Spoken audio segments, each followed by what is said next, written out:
आशा करता हूँ आप सब बहुत अच्छे होंगे। मेरा नाम है सिद्धांत अग्निहोत्री। स्टडी ग्लोब्स पे आपका बहुत बहुत स्वागत है। आज हम 4 और शहरों की बात करेंगे। तो सूरत, कोचीन, गोवा, हुगली।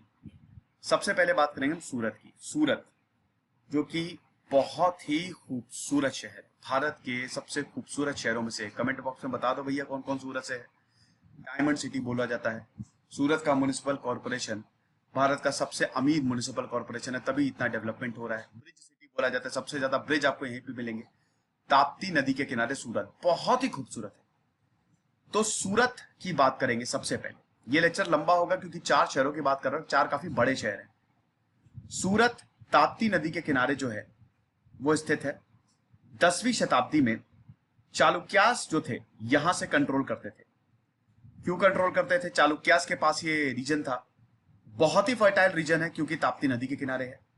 एग्रीकल्चर और कमर्शियल क्रॉप जो है वो 10th सेंचुरी में उगाए जाते थे। ट्रेड कॉमर्स बढ़िया होता था। लेकिन ट्रेड जो है 10th और 12th सेंचुरी के बीच में बहुत फला फूला। अरब ट्रैवलर्स भी कुछ आए यहाँ पे, उन्होंने भी हम देखते हैं यहाँ पे डेवलपमेंट जो है वो करना शुरू किया। लेकिन सूरत एज अ पोर्ट डेवलप हुआ, और जब एज अ पोर्ट डेवलप हुआ पूरा गुजरात में बहुत जगह, मैंने ये पिछली बार भी बताया था कि गुजरात एक ट्रेडिंग सेंटर, बहुत इंपॉर्टेंट ट्रेडिंग सेंटर बना। हुआ क्या दोस्तों कि 16th सेंचुरी आते आते अच्छी खासी जो सूरत की जो इकोनॉमिक कंडीशन है वो अच्छी खासी सुधर गई। गुजरात में कैम्बे सबसे इंपॉर्टेंट पोर्ट था। सूरत अभी तक बहुत इंपॉर्टेंट नहीं बना था, लेकिन जैसे ही कैम्बे और रैंडर का थोड़ा सा डिक्लाइन होता है वो सूरत के लिए एज अ ब्लेसिंग साबित हुआ। जो पॉपुलेशन थी, जो इंटरप्राइजिंग पॉपुलेशन थी, वहां से सूरत को डेवलप उन्होंने करना शुरू कर दिया। पुर्तगाली आई गए थे 1498 में, और जब दीव सूरत के पास आया 1538 आते आते दीव सूरत के पास आया, पुर्तगालियों ने रूल करना शुरू किया। पुर्तगालियों ने पोर्ट पे ही निशाना बनाया। जितने भी पोर्ट थे वो उनके। गोवा हो गया, गोवा को तो अपने कैपिटल ही बना दिया था। उसके बाद कोचीन, तो सबसे पहले कोचीन पे ही कब्जा किया था जैमोरिन को हरा के। फिर उसके बाद दीव, और दीव जब आया, दमन दीव, तो सूरत कितना दूर है ही, सूरत पे भी उन्होंने कब्जा किया, और यहां से सूरत जो है वो डेवलप करना शुरू किया। जो इंपॉर्टेंट फोर्ट्स, मतलब यहां पे पुर्तगाली जब गुजरात में आए तो दीव को फोर्टिफाई किया गया। अब हम बात करते हैं स्टेप बाय स्टेप। सबसे पहले मुगल्स के अंडर सूरत कैसा था। देखो, मैंने बताया कि कैम्बे जो है वो पुर्तगालियों के पास था, बहुत ही इंपॉर्टेंट था। कैम्बे जो है वो इंपॉर्टेंट रहा, सबसे इंपॉर्टेंट। लेकिन सूरत बाद में एज अ ट्रेडिंग पोर्ट उभरा वो। लेकिन सूरत की जो मेन प्रॉस्पेरिटी थी वो मुगल्स ने बनाई। मुगल्स ने 1573 आते आते सूरत को जीत लिया। अकबर ने सूरत को जीत लिया, और जब सूरत को जीता तो सूरत को बिल्कुल बदल के रख दिया। Surat was made by the Mughals. Surat इतना बेहतरीन था कि यहां से हज पिलग्रिमेज होती थी। सूरत को इतना ज्यादा मुगलों ने पसंद किया, इतना गजब डेवलपमेंट। एक तो नॉर्थ और नॉर्दर्न डेगन के लिए ये ट्रेडिंग रूट बना, यहां से गजब का ट्रेड होता था। और फिर सूरत इतना ज्यादा अच्छा लगा कि इसको बंदरे मुबारक का तमगा दिया गया, द ब्लेस्ड पोर्ट जिसका मतलब होता है। मुगल्स इसको बंदरे मुबारक कहते थे। तो हर जगह से कनेक्टेड था। मुगल्स का जो सूरत था वो लैंड रूट से तो कनेक्टेड था ही। ताप्ती है ना यहाँ पे, ताप्ती नदी, तो जहां जहां नदी जाती है वहां से कनेक्टेड था। बंगाल से कनेक्टेड था, बंगाल के पोर्ट से कनेक्टेड था। तो डोमेस्टिक बिजनेस तो बहुत बढ़िया हुआ, डोमेस्टिक इंडस्ट्री बहुत फली फूली। ऊपर से 1601 में खानदेश को भी मुगल्स ने जीत लिया, मुगलों ने जीत लिया। तो यहां पे मुगल एम्पायर जो है वो एक्सपैंड हो रहा था, और जैसे जैसे गुजरात को जीतते गए वैसे वैसे सूरत और ज्यादा डेवलप होता गया। यहां से ही सेफर और चीपर रूट आगरा के लिए, बुरहानपुर होते हुए, मालवा ग्वालियर होते हुए सेफर रूट यहां से ही दिया गया। तो बड़ा जबरदस्त था सूरत। एडमिनिस्ट्रेशन की बात कर लेते हैं। जब मुगल्स थे, देखो मुगल्स ने सूरत को ऐसा यूनिट देखा कि ये तो एक यूनिट है और बहुत इंपॉर्टेंट है। प्रोविंस से अलग कर दिया, यहां पे ऐसा यूनिट है देखा, क्योंकि सूरत इनके लिए बहुत ज्यादा फायदेमंद था। तो इसीलिए जो एडमिनिस्ट्रेटिव ज्यूरिसडिक्शन था, और इनके जो डिपेंडेंट थे जिनको महल्स बोला जाता था, वो कौन डेलीकेट करता था? वो मुतासद्दी यानी कि गवर्नर डेलीकेट। यानी कि यहां पे सूरत को एज अ यूनिट मुतासद्दी, जिनको गवर्नर बोला जाता था, और किलादार कमांडर ऑफ द कासल, दोनों को ही मुगल अपॉइंट करते थे। वो सूरत को देखते थे। मुतासद्दी की बात करें, जो गवर्नर होता था वो रेवेन्यू कलेक्ट करता था, जनरल एडमिनिस्ट्रेशन देखता था। किलेदार होता था, किला भाई क्या है, फोर्ट है ना वो, तो वहां पे तो मिलिट्री होगी, तो जाहिर सी बात है वो मिलिट्री अफेयर्स को देखेगा। हाकिम या लोकल गवर्नर जो रेवेन्यू कलेक्शन होता था, मतलब मेन तो यहां पे सबसे बड़ा होता था मुतासद्दी, लेकिन हाकिम जो होता था, मुतासद्दी के नीचे होता था हाकिम, जो लोकल गवर्नर होता था, वो रेवेन्यू को इनके बिहाफ पे कलेक्ट करता था। और रेवेन्यू किससे, बहुत सारे यहां पे मर्चेंट्स थे। ट्रेड एंड कॉमर्स तो गजब था ही। ट्रेड एंड कॉमर्स की बात करें तो पोर्ट यहां पे जो था, यहां से सुमात्रा से कनेक्टेड था, इंडोनेशिया आज का जो है, सुमात्रा और जावा हो गया, मोखा हो गया, जद्दा हो गया, बसरा हो गया। रेड सी सबसे इंपॉर्टेंट था गुजराती ट्रेडर्स के लिए। तो यूरोपियन और गुजरात के बीच में यहीं से ही ट्रेड 1620 से लेकर 1630 तक फला फूला। अर्बन सोसाइटी यहां पे कैसी थी, बनिया बहुत ज्यादा थे। मैंने बताया ना कि एक ट्रेडिंग कम्युनिटी थी जो यहां पे रहती थी। जहां से ट्रेड होगा वहां पे लोग आएंगे, बसेंगे, बिजनेस करेंगे, ताकि उनका जीवन अच्छा गुजरे। और वहां से जहां पैसा होगा वहां शहर बहुत बढ़िया होगा।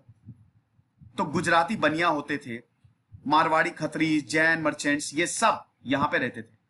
पुर्तगाली, फ्रेंच, डच, इंग्लिश भी यहां पे आते थे और यहां पे बिजनेस करते थे। ये बेसिकली देखो, पुर्तगाली, फ्रेंच, डच, इंग्लिश जो आते थे, ये डायरेक्ट बिजनेस नहीं करते थे, ये पारसीस को एम्प्लॉय करते थे। ठीक है, पारसी पर्शियन से जो माइग्रेट किए थे। आज पारसी बहुत कम है, पारसी जहां पे भी जाते हैं मतलब बहुत ही टैलेंटेड ये लोग होते हैं। रतन टाटा हो गए, गोदरेज, ये सब पारसीज है।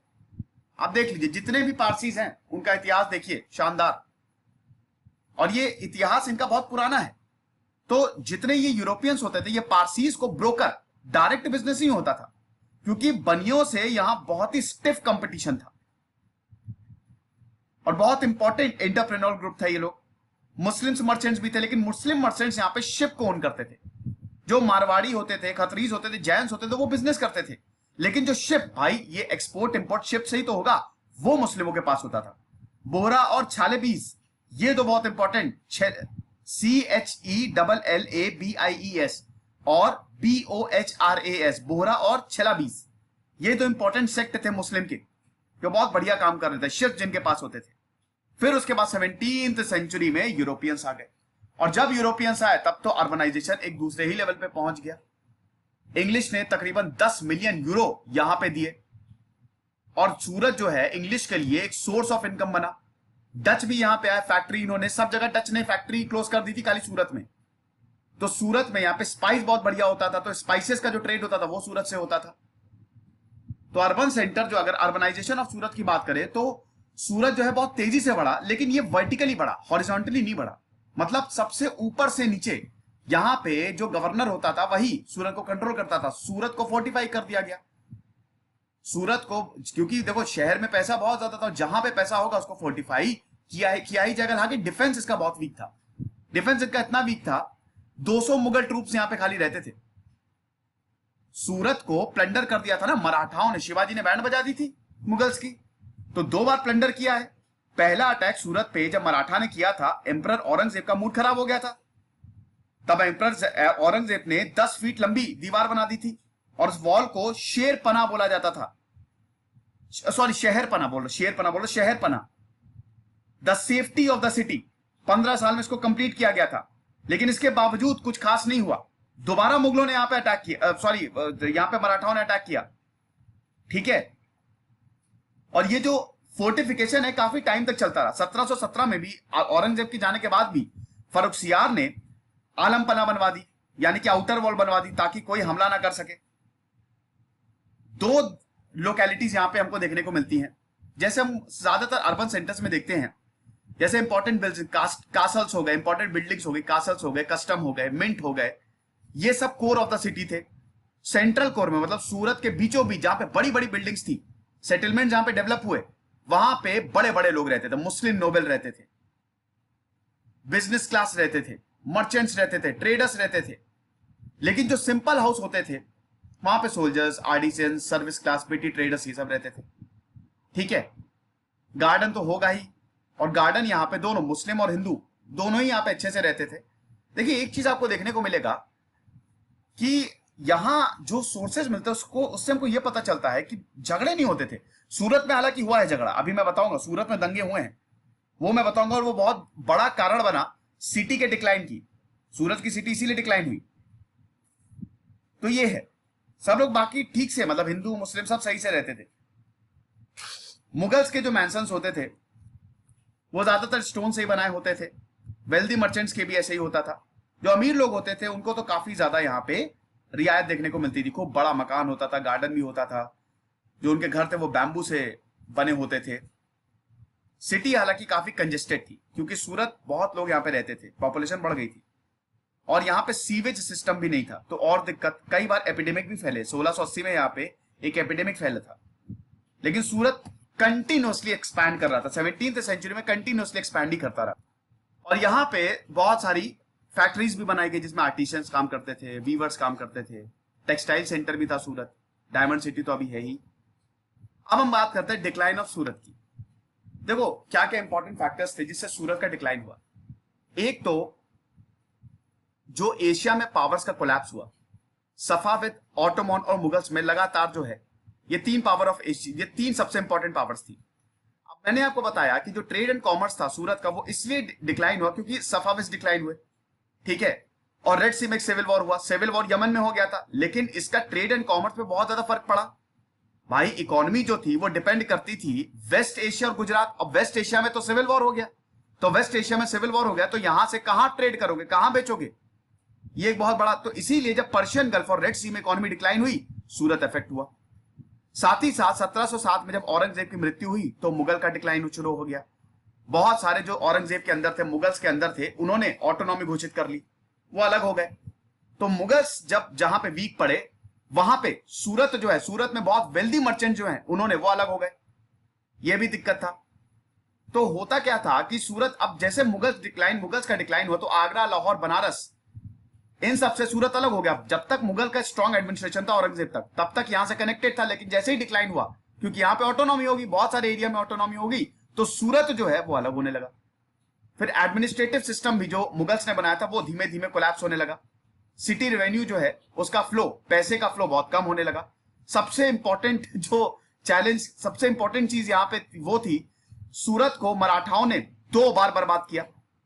1644 में शिवाजी ने बैंड बजा दी, शिवाजी ने अटैक किया सूरत को, और बहुत इंपॉर्टेंट सोर्सेज, बहुत पैसा, क्योंकि भाई मराठाओं को जरूरत थी। मराठाओं थे यहां तो मराठा तो 2 जगह से दिक्कत झेल रहे थे, एक तो मुगलों से और ऊपर से डेक्कन, तो उनको तो पैसे की जरूरत थी। हालांकि यहाँ पे जो अटैक किया था, महाराज शिवाजी ने सीधा बोला था कि कोई भी यहाँ पे लोगों को मारेगा नहीं, सिर्फ जो हमारा काम है वही करेंगे। तो यहां पे महाराज शिवाजी ने जब अटैक किया तो सूरत को बहुत ज्यादा नुकसान पहुंचा। यहां से Maharaj Shivaji 2.5 million of rupees, gold, silver, pearls, rubies, diamond, सब जहां पे जो मराठाओं की आर्मी है वो उन्होंने लिया। औरंगजेब का और मूड खराब हो गया और औरंगजेब ने बोला कि अब तो और ज्यादा डिफेंड करेंगे। मैंने बताया ना, फिर औरंगजेब ने यहाँ पे एक वॉल भी बनवा दी। दोबारा 1670 में मराठाओं ने दोबारा सूरत को सैक किया, ठीक है। तो 2 बार यहां पे, तो मराठा एक बहुत बड़ा थ्रेट थे सूरत के लिए। अब नवाब्स का राइज होता है यहां पे। 18th सेंचुरी में जो सूरत है वो नवाबों के पास गया। नवाबों के पास कैसे गया? क्योंकि मुगल एम्पायर तो यहां पे धीमे धीमे गिर ही रहा था और मराठा आर्मी भी जो थी वो सूरत पे मार्च कर गई थी। अब हम ये देखते हैं कि नवाब तेग खान ने सूरत को अपने कंट्रोल में लिया। सूरत जो है वो इंपॉर्टेंट सेंटर थी ट्रेड के लिए। अब तेग बेग खान की जब डेथ हुई तो उनका जो बड़ा भाई था अजरेद खान, उन्होंने नवाबशिप को लिया। लेकिन फिर हम देखते हैं दोस्तों, एक छोटा सा सिविल वॉर हो गया, इन दोनों के बीच में सिविल वॉर हो गया। अब यहां पे सबसे बड़ा सवाल यही था कि जो सोशल ग्रुप थे सूरत के, वो किसके साथ जाए। जब सूरत में छोटा सा सिविल वॉर हुआ, 1740 की बात है, सूरत बनियों ने यह सोचा, उनके पास 3 ऑप्शंस थे। या तो वो लोकल मुस्लिम एडमिनिस्ट्रेशन को सपोर्ट करें जो अपनी पूरी पावर खो चुके थे। दूसरा ऑप्शन यह था कि इंग्लिश ईस्ट इंडिया कंपनी की तरफ जाए और बॉम्बे को हेडक्वार्टर बनाए क्योंकि बॉम्बे सूरत से पास है। तीसरा ऑप्शन यह था कि डच ईस्ट इंडिया की तरफ जाए, ठीक है। तो 3 ऑप्शन थे उनके पास कि किसके साथ जाए। अब देखिए अलग अलग ग्रुप्स ने अलग अलग ऑप्शंस लिए, जिनको जो सही लगा वो ऑप्शंस पे लिए गए। वो ईस्ट इंडिया कंपनी का ज्यादा कंट्रोल था, तो कुछ यहाँ पे ट्रेडर जो थे वो कह रहे थे कि ईस्ट इंडिया कंपनी के पास जाते हैं, लेकिन अल्टीमेटली सूरत जो है वो इंग्लिश के पास ही गया और नवाब को ही यहाँ पे रूलर बनाया। अब हम बात करते हैं 18th सेंचुरी की, second half of the 18th century. यहाँ पे दो चीजें हैं, कासल रेवोल्यूशन और जो राइट्स हुए थे 1795 में। कासल रेवोल्यूशन की बात करते हैं, जब नवाब सफदर खान की डेथ हुई 1758 में, तो अब कौन बने, आगे कौन आए? तो हम ये देखते हैं कि श्रॉफ जो है, जो बहुत इंपॉर्टेंट मर्चेंट्स थे, वो यहाँ पे ओपन में आ गए 1758 में, और उन्होंने ये बोला, उन्होंने इंग्लिश ईस्ट इंडिया कंपनी से बोला कि अब कासल को सीज कर लो और किलादार बन जाओ, ताकि पॉलिटिकल क्राइसिस को रोका जा सके। सपोर्ट में ये था कि देखो श्रॉफ यहां पे जो थे वो इंग्लिश को सपोर्ट कर रहे थे, लेकिन इंग्लिश यहां पे डायरेक्टली इन्वॉल्व होना नहीं चाह रहे थे, ठीक है। लेकिन बहुत दिक्कतें हुई, अल्टीमेटली ये सब कुछ इंग्लिश के पास ही गया। मैंने बताया ना, 3 मार्च 1758 को ही इंग्लिश एग्रीमेंट कर लिया नवाब के साथ और उन्होंने अपनी पोजीशन को रिटेन कर लिया। फिर 1759 में कासल जो है वो इंग्लिश के पास आ गया और इंग्लिश के पास ही राइट्स थे, तो अल्टीमेटली सब कुछ ईस्ट इंडिया कंपनी के पास ही गया। और 1757 में आपको पता ही क्या हो गया था, बैटल ऑफ प्लेसी। यहां पे पावर का यूसर्पेशन हो गया था, मतलब यहां पे पावर, एक तरीके से पावर जो है इल्लीगल तरीके से इंग्लिश के पास चली गई थी। 1795 एक और बहुत इंपॉर्टेंट, जब सोशल ऑर्डर कोलैप्स हो गया, हुआ क्या था कि मुस्लिम्स तो इंग्लिश को अपोज कर रहे थे, लेकिन यहां पे इंग्लिश आ गए, तो मुस्लिमों को ऐसा लग रहा था कि हमको कुछ मिल नहीं रहा है, जिसकी वजह तक दंगे हो गए 1795 में। एडमिनिस्ट्रेशन इंग्लिश के पास चला गया और बनिया के पास चला गया। बनिया जो थे वो इंग्लिश को सपोर्ट कर रहे थे। नायब के ऑफिस को भी एबॉलिश कर दिया। नायब वो होते थे जो पुलिस फोर्स को देखते थे, और police force law and order maintain करती थी। अब हुआ क्या कि यहां पे जो फॉरेनर्स थे वो अपने साथ हथियार भी ले चलते थे, तो जो फकीर थे, जो पुअर नीडी को रिप्रेजेंट करते थे, उन्होंने सूरत के स्लम्स में जगह बना ली और वो बोलने लगे, थोड़ा सा कम्युनल उनका एंगल हो गया। इंपॉर्टेंट फकीर्स का जो बहुत बड़ा लीडर था मुकद्दम, वो बोलने लगा कि तुम्हारे साथ तो धोखा हुआ है, गलत किया है तुम्हारे साथ, यहां पे तुमको कुछ मिल ही नहीं रहा, सब इंग्लिश और बनिया खा रहे हैं, जिसकी वजह से छोटी छोटी लड़ाइयां हमको देखने को मिली और लॉ एंड ऑर्डर 1788 आते आते बहुत दिक्कत में आ गया था। और 1788 में पारसी और मुस्लिम के बीच में भयानक बहस होती है और सईस जो थे उन्होंने इसको रिलीजियस कलर दे दिया, धार्मिक रंग दे दिया। बस खेल खत्म, यही होना था। 1795 में ये चिंगारी तो बहुत टाइम से, मतलब वही है ना कि अब इतना ज्यादा टेंशन थी, बस एक चिंगारी की जरूरत थी, आग लग जाएगी। काफी समय से हो रहा था, अब दंगे होंगे, अब दंगे होंगे, लेकिन 1795 में फाइनली दंगे हो गए, जब एक मुस्लिम जो है वो एक वेल्दी बैंकर आदित्य राम भट्ट के रेसिडेंस पे चोरी करने जा रहा था और उसको पकड़ लिया। अब आदित्य राम भट्ट के बहुत अच्छे खासे कनेक्शंस थे गायकवाड़ से और इंग्लिश काउंसिल से भी, तो थीफ को पकड़ लिया और दरबार के पास मैटर लाया गया। तो यहां पे मुस्लिम्स ने बोला, कुछ मुस्लिम जो हैं 5 अगस्त 1795 में वो मॉस्क के पास इकट्ठा हुए, मस्जिद के पास इकट्ठा हुए, और उन्होंने बोला कि आप इसको छोड़ दें, ठीक है, आपने ऐसे कैसे इसको अपने पास लिया है, आप इसको छोड़ें। लेकिन यहां पे ऐसा हुआ नहीं और ये एक बहुत बड़ा रीजन बन गया। भयंकर दंगे हुए, भयंकर। सईद शरफुद्दीन जो था वो इनका लीडर था और उसके बाद जो इतने साल से मुस्लिमों में डिसकंटेंट था, वो अल्टीमेटली दंगों के फॉर्म में आया। बनियास को यहां पे मारा गया, लूटा गया, प्लंडर किया गया। केला पीठ चाकलो जो है, जो एरिया था, वो बहुत इंपॉर्टेंट एरिया था, जिसकी वजह से दंगे बहुत दिक्कत हुई। शॉप्स को बंद किया, जला दिया, बहुत दिक्कत, बहुत ही बुरी हालत हो गई। अब उसके बाद फिर फाइनली इंग्लिश ने कंट्रोल किया। फिर हम देखते हैं कि ट्रेडिंग नेटवर्क जो है, अब सूरत जो है वो डिक्लाइन पे चला गया, लेकिन ट्रेडिंग नेटवर्क अभी भी बहुत इंपॉर्टेंट, और आजादी तक अच्छा खासा ट्रेड होता था यहां से। ये सूरत की बात थी। अब हम कोचीन की बात करते हैं।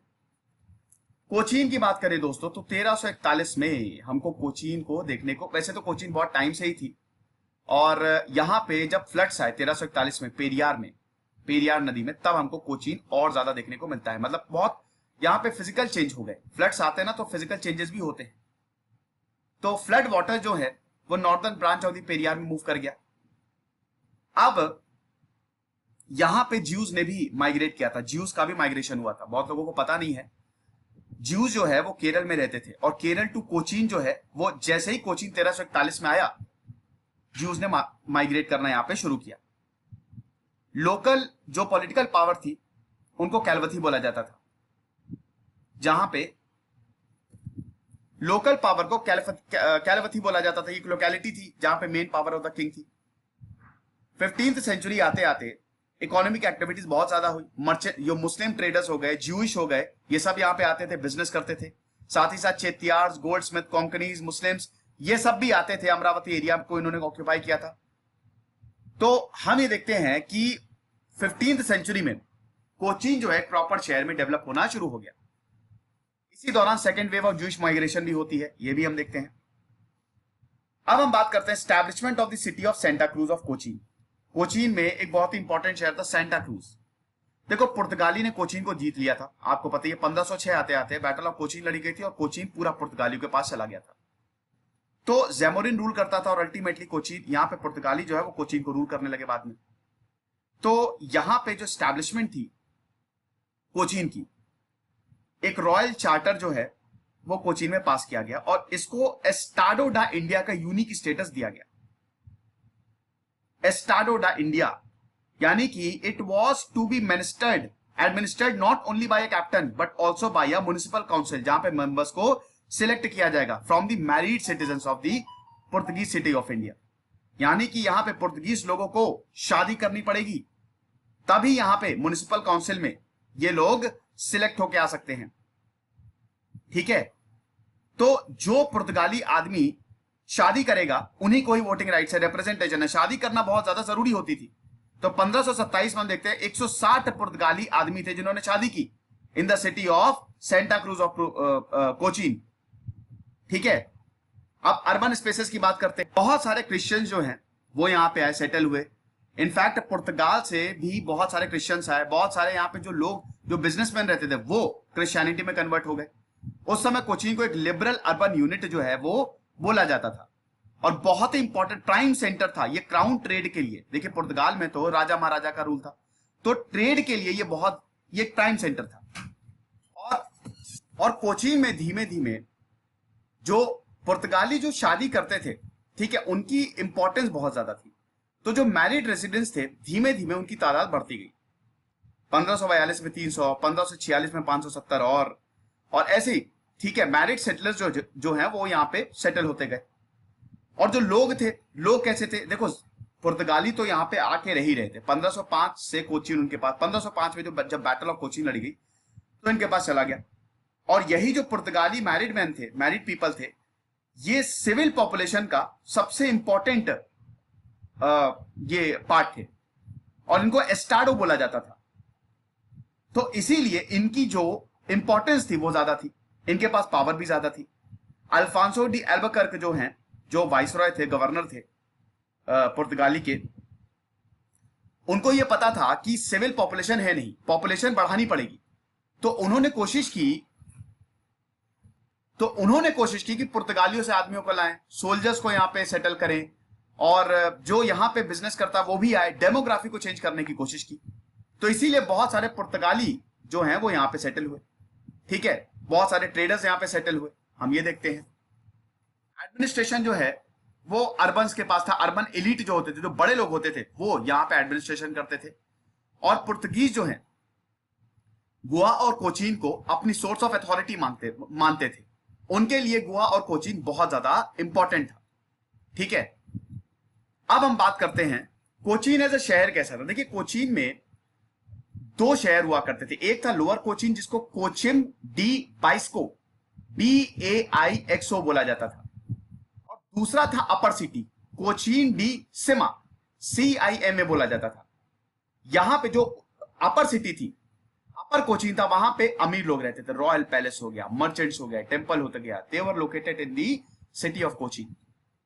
ठीक है, 1540 से और ज्यादा बिल्डिंग्स, देखिए वो जहां पे पुर्तगाली जाते थे वहां पे चर्चेस ढेर सारे बनाते थे, मिशनरी आती थी, हॉस्पिटल्स बनाते थे। थोड़ा लिबरल एटमॉस्फेयर तो होता था। सेंट फ्रांसिस जेवियर है कोचीन में, और यहां पे जिस्यूट एक्टिविटीज का इसको सेंटर बना दिया गया। ठीक है, कोर एरिया जो अर्बन लाइफ का यहाँ पे कोर एरिया होता था वो रुआ डेरिटा, RUADIREITA, स्ट्रेट स्ट्रीट हुआ करती थी। नए क्रिश्चियंस आए जिन्होंने शहर को स्टैब्लिश किया। बहुत सारे कंस्ट्रक्शन वर्क जो हैं इसी दौरान चले। रॉयल पैलेस यहां पे बनाया गया 1555 में, ऐसा था। तो ये सब हुआ, लेकिन अल्टीमेटली हम देखते हैं कि 1650 आते आते कोचीज को छोड़ दिया। यहां पे डेमोग्राफिक का चेंज हुआ। देखिए ज्यादातर शहरों में ऐसे ही होता था, शहरों को अबैंडन कर दिया जाता था। तो कोचीन को यहां पे छोड़ना शुरू कर दिया जब यहां पे ट्रेड जो है वो डिक्लाइन हुआ। ठीक है, अब हम बात करते हैं गोवा की। गोवा का इमरजेंसी सा पोर्ट होता है, बहुत ही ज्यादा इंपॉर्टेंट था। आपको पता ही है गोवा जो है जुआरी रिवर के किनारे है और बहुत इंपॉर्टेंट पोर्ट है। पुर्तगालियों ने तो अपनी कैपिटल बना दिया था गोवा को, है कि नहीं। 1530 आते आते गोवा जो है 1510 आते आते गोवा को सबसे इंपॉर्टेंट कैपिटल बनाया था। और यहां पे पुर्तगालियों का चीफ ट्रेड सेंटर था। गोवा तो उनका इतना अच्छा था कि वो तो 1962 तक गोवा को नहीं देना चाह रहे थे। वो तो हमने लिया, इनको जबरदस्ती से गोवा लिया भारत के अंदर, तो और ये बोल रहे थे पुर्तगाल के अंदर है। यहां पे जैसे ही गोवा को जीता अल्फांसो डी एल्बकर्क ने, जैसे ही गोवा को जीता, नया सोशल बेस उन्होंने बनाने की कोशिश की। सब कुछ पुराना जो है वो भुला देना चाहते थे। पुर्तगाली सोल्जर्स है, उनसे बोला कि शादी करो, इंडियन वुमेन से शादी करो, स्पेशली जो विडोड मुस्लिम वुमेन है। मैरिड सेटलर्स को यहां पे कसाडोस बोला जाता था गोवा में। 1512 में 200 पुर्तगाली कसाडो आए। मैंने शायद वहां पे एस्टाडो क्या बोल दिया था, sorry, I am really sorry. ठीक है, तो गोवा जो है कसाडो बोला जाता था। जो मैरिड सेटलर्स थे उनको कसाडो बोला जाता था। फिर यहां पे सिटी ड्वेलर्स भी थे, सोल्जर्स भी थे, इंपॉर्टेंट इंटरप्रेन्योर वर्क्स भी यहां पे होते थे, इंटरप्रेन्योर्स भी थे। ठीक है, उसके बाद शहर को डेवलप करना शुरू किया। शहर को ऐसे डेवलप किया कि यहां पे लार्जर अपॉर्चुनिटीज मिले। लॉन्ग डिस्टेंस ट्रेड होता था गोवा से, तो गोवा बहुत important. Goa Bengal, Malacca Goa, Goa Coromandel, Malacca Goa और Goa Malacca south east Asian routes के सब यहां से निकाले गए। अब जब इतने सारे रूट्स निकाले जाएंगे तो गोवा एज अ पोर्ट जो भी सामान आएगा वो गोवा से जाएगा। तो ये पुर्तगालियों के लिए फायदे का सौदा साबित हुआ। अब गोवा इनके लिए इतना इंपॉर्टेंट था कि इन्होंने चर्चेस बनाने शुरू कर दिए। बिशॉप्स यहां पे आने रहने लगे। गोवा में आपको सबसे बेहतरीन चर्चेस मिलेंगे, सबसे बड़े चर्चेस मिलेंगे। कैथीड्रल चर्च, सी कैथीड्रल जो भारत का सबसे बड़ा चर्च है, वो बनाना शुरू कर दिया। जिस्यूट्स आ गए यहाँ पे। 1542 में सेंट फ्रांसिस जेवियर जिस्यूट्स ले आए। ठीक है, northern part of the city यहां पे साउ पाउलो कॉलेज इन्होंने बना दिया। 1550 से लेकर 1620 तक प्राइवेट ट्रेड जबरदस्त हुआ। बहुत सारे चर्चेस बनाए गए। कैथेड्रल चर्च हो गया, फ्रांसिस असीसी चर्च हो गया, बॉम जीसस बेसिलिका चर्च हो गया, ये सब यहां पे बनाए गए। अर्बनाइजेशन भी हुआ क्योंकि पैसा बहुत ज्यादा आ रहा था। 1570 आते आते जो गोवा की सिटी लाइफ थी वो बहुत बढ़िया थी। रुआ दारिता, RUADIREITA, जिसको स्ट्रेट स्ट्रीट बोला जाता था, ये मेन एरिया हुआ करता था। और साइड बाय साइड में आपको gold Smith, rich, better merchants, craftsman, ये सब मिलते थे। लोकेलिटीज थी, अलग अलग लोकेलिटीज थी। जाहिर सी बात है जो वेल्दी होंगे उनका घर ज्यादा अच्छा होगा। रुआ दारिता जो थे वो बहुत इंपॉर्टेंट कमर्शियल नोडल सेंटर था गोवा का। 3500 3,500 पुर्तगाली हाउस जो है वो हमको गोवा में देखने को मिलते थे। ठीक है, जैसा मैंने बताया कि जब पुर्तगाली आए तो उन्होंने सब कुछ हिंदू नामों को चेंज करना शुरू कर दिया। आप यहां पे एक तरीके से पुरानी यादों को मिटाने की कोशिश की। 1567 से लेकर 1606 तक क्रिश्चियन सेटलर्स को जो भी इंडिजीनियस कस्टम्स हैं, जैसे बिंदी को यूज करना जो हमारी औरतें यूज करती हैं, हिंदू नाम रखना, राइस को कुक करना, ठीक है, साड़ी धोती, तुलसी को लगाना, हिंदू वेडिंग्स को, ये सब फॉरबिड कर दिया जितने भी क्रिश्चियंस आए। तो एक तरीके से गोवा को बदलने की कोशिश की गई। अलग अलग इसके लिए लॉज निकाले गए। ठीक है, जितने जो भी गोवा में रहता था उनके लिए कंपलसरी था कि आप यूरोपियन अटायर, यूरोपियन क्लोथ्स जो हैं वो पहनेंगे। 1648 में पुर्तगालियों ने पुर्तगीज को एक कंपलसरी लैंग्वेज के रूप में चला दिया। इसीलिए आप देखेंगे कि गोवा में बहुत पुर्तगाली कल्चर देखने को मिलता है। तो कोई गलत बात नहीं है अभी, लेकिन उस समय तो गलत था ही। ठीक है, ये चीज थी। एडमिनिस्ट्रेशन अगेन अर्बन एलिट करते थे। फिर धीमे धीमे दोस्तों क्या हुआ, गोवा को लोग छोड़ने लगे। यस, मास एक्सोडस होना शुरू हो गया, जिसकी वजह से अर्बन डेमोग्राफीज में रिड्यूस हम देखते हैं हुआ। यहां पे वाटर पोल्यूशन बढ़ गया, सॉइल ऐसी थी कि वो मतलब बहुत ज्यादा सही नहीं थी, यहां पे कुछ उग तो सकता नहीं था, तो ये दिक्कत थी। तो 1604 से लेकर 1634 तक 25,000 पुर्तगाली सोल्जर्स यहाँ पे रॉयल हॉस्पिटल ऑफ गोवा में मारे गए थे, क्योंकि एपिडेमिक भी यहाँ पे कई बार फैल जाता था। प्लेग फैल गया था 1625 में, जो बहुत ज्यादा सीवियर था। ठीक है, 1580 तक गोवा में जो क्रिश्चियंस थे 60,000 थे, 20,000 हिंदूज थे 1580 आते आते। लेकिन जैसे जैसे वक्त आगे बढ़ता है, शहर की पॉपुलेशन जो है वो डिक्रीज होती गई, ऐसा है। अब हम देखते हैं कि गोवा को तो वैसे इन्होंने बहुत टाइम तक चलाया, गोवा ही इनके पास था, अगर पुर्तगालियों की बात करें, जो इनका पावर सेंटर बना।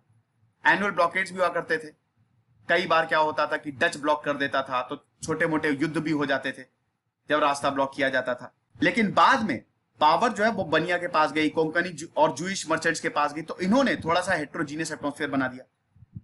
जब गोवा का डिक्लाइन हुआ, हम देखते हैं इसी दौरान बहुत सारे सारस्वत ब्राह्मण्स भी आए, बहुत सारे सारस्वत ब्राह्मण्स आए, जो ट्रेडर्स, बैंकर्स और रेवेन्यू फार्मर्स के रूप में यहाँ पे आए और अच्छे खासे टैक्स लेते थे। कस्टम्स के राइट्स इन्होंने ले लिए कि टोबैको, सिल्क और कॉटन पे ये इनको टैक्स दिया जाएगा। तो 1640 आते आते जहां पहले पुर्तगाली कंट्रोल करते थे, अब इन बनियास के पास कंट्रोल आ गया। हालांकि पुर्तगाली ही थे, क्योंकि मास एक्सोडस हुआ ना, पुर्तगाली यहाँ पे छोड़ के जाने लगे। शुरू में तो बस गए, लेकिन धीमे धीमे इसको छोड़ के जाने लगे। लेकिन फिर भी गोवा को रोम ऑफ द ईस्ट जो है वो बोला जाता था। अब हम देखते हैं हुगली की बात करते हैं।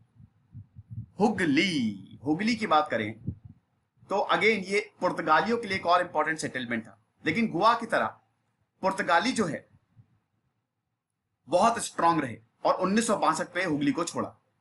ठीक है, यहां पे तो ऐसा है कि हुगली जो है बहुत इंपॉर्टेंट ट्रेडिंग नेटवर्क का, ये भी पोर्ट टाउन था भाई, हुगली नदी के किनारे है, तो इंपॉर्टेंट ट्रेडिंग टाउन तो होगा ही होगा। पुर्तगाली सेटलर्स जो है यहाँ पे सेटल हुए, उन 1632 आते आते 7,000 पुर्तगाली सेटलर्स जो है वो यहाँ पे रहते थे। बंगाल टेक्सटाइल वीविंग इंडस्ट्री बहुत ज्यादा कंट्रीब्यूट करता था भाई, हुगली तो बंगाल में है कि नहीं, तो बहुत अच्छा रखता था।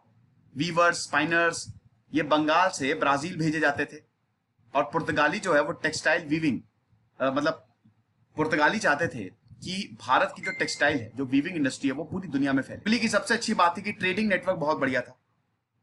आप यहाँ से हिजली, श्रीपुर, ढाका मतलब आज का ढाका जो है, चांदीकन, कतराबाहू, ये सब जगह जा सकते थे। साथ ही साथ जैसोर, मिदनापुर, नोआखोली डिस्ट्रिक्ट, ये सब इंपॉर्टेंट कमर्शियल एक्टिविटीज के सेंटर बने। सॉल्ट पीटर बहुत इंपॉर्टेंट आइटम तो जो यहाँ से एक्सपोर्ट होता था। और बंगाल जो है शुगर हो गया, कैम्फर, पेपर, ये सब आइटम्स जो हैं वो एक्सपोर्ट और इंपोर्ट किए जाते थे। Sandalwood, Chinese porcelain, silk, metals, Sri Lanka, China, Maldives, Malabar, सब यहां से भेजा जाता। फोर्ट बनाए गए यहाँ पे, मिशनरीज भी आए यहाँ पे, क्रिश्चियंस भी आए भाई। जहां पुर्तगाली जाएंगे वो अपने साथ मिशनरीज लेके जाएंगे, वो यहाँ पे चर्चेस बनाएंगे, और यही हुआ। ठीक है, कॉस्मोपॉलिटन लुक था, लोग यहाँ पे सेटल हुए, अर्बनाइजेशन बहुत तेजी से हुआ, लेकिन धीमे धीमे ये भी पॉलिटिकल शिफ्ट होने लगा। जैसे जैसे पुर्तगाली जो है, देखो पुर्तगाली स्टैब्लिश तो हो गए थे बंगाल में, लेकिन अल्टीमेटली हम देखते हैं ये स्टैब्लिशमेंट किसके पास गया, ये स्टैब्लिशमेंट गया इंग्लिश के पास। तो 1632 में मुगलों ने अटैक किया हुगली पे और यहाँ पे यूरोपियंस आ गए। तो पहले तो मुगल्स ने कंट्रोल लिया और बाद में यूरोपियंस ने कंट्रोल किया यहाँ पे, तो ये भी हम देखते हैं।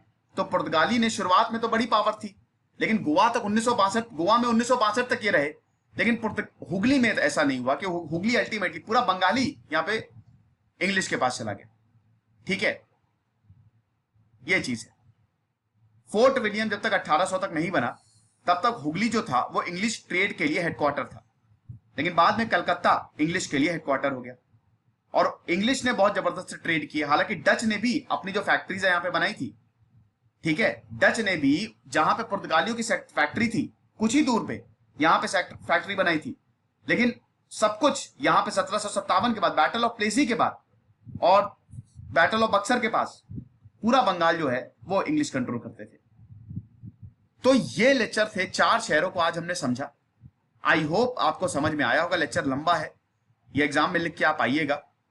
बुक में सब लिखा है, इसीलिए मैंने पेन नहीं चलाया है। किताब आई होप आपके पास होगी। देखिए सिलेक्टेड, वैसे तो हर कोई सुन सकता है, बहुत अच्छी बात है, लेकिन ये कुछ सिलेक्टेड स्टूडेंट्स के लिए है जिनका एग्जाम है। ये बेसिकली पोस्ट ग्रेजुएशन का कोर्स है। पोस्ट ग्रेजुएशन जब आप करेंगे तो सेकंड ईयर में आपको ये सब पढ़ना पड़ेगा। वैसे तो जिनका भी हिस्ट्री सब्जेक्ट है, जिनको हिस्ट्री में इंटरेस्ट है, उस ये लेक्चर सबके लिए है, लेकिन उनके लिए बहुत ज्यादा फायदा करेगा। तो आई होप ये आपको पसंद आया होगा। खुश रहिए, पढ़ते रहिए। दिस इज सिद्धांत अग्निहोत्री साइनिंग ऑफ।